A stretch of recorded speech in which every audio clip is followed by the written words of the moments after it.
Hi guys, আসসালামু আলাইকুম। কেমন আছেন সবাই? আশা করি খুব ভালো আছেন। আমিও আলহামদুলিল্লাহ ভালো আছি। আমি একটা ছোট ভিডিও নিয়ে আপনাদের সাথে আজকে চলে এসেছি। ভিডিওটি হচ্ছে কালকে আমি এক জায়গায় গিয়েছিলাম, সেটা হচ্ছে এটিএম স্যারের কাছে।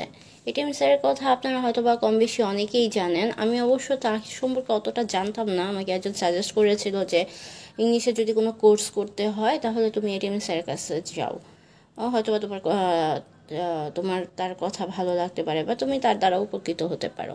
বিভিন্ন জায়গায় তো আমরা কোর্স করে থাকি। অ্যাকচুয়ালি আমি কোর্সের কথা বলতে আসিনি।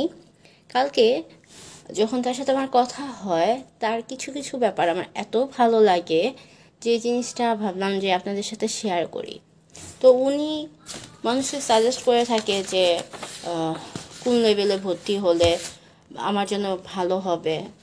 তার এখানে 3টা লেভেল রয়েছে।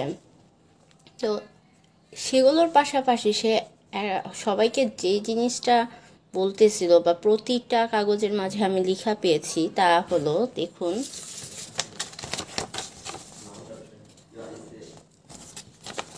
দেখা যাচ্ছে, দাঁড়ান, এই যে কাগজটা, আচ্ছা, যেখানে যে ফর্মের একদম প্রথমেই দেখুন এখানে একটা সিল দেওয়া আছে যে 5 ওয়াক্ত নামাজ ইংলিশে হতে হবে। আচ্ছা, তারপর এটা দেখুন, ফরজ নামাজের পর কিছুক্ষণ কোরআন তেলাওয়াত করা, তারপর একটানা 6 ঘন্টা পড়া, 2 ঘন্টা পর পর ওযু করা, প্রতি রাতে অবশ্যই ঘুমানোর আগে সূরা মুলক পড়া। আর এই ফর্মের নিচে দেখুন যে প্রতি রাতে ঘুমানোর পূর্বে এবং সকালে ঘুম থেকে উঠে সূরা পড়া বাকারা।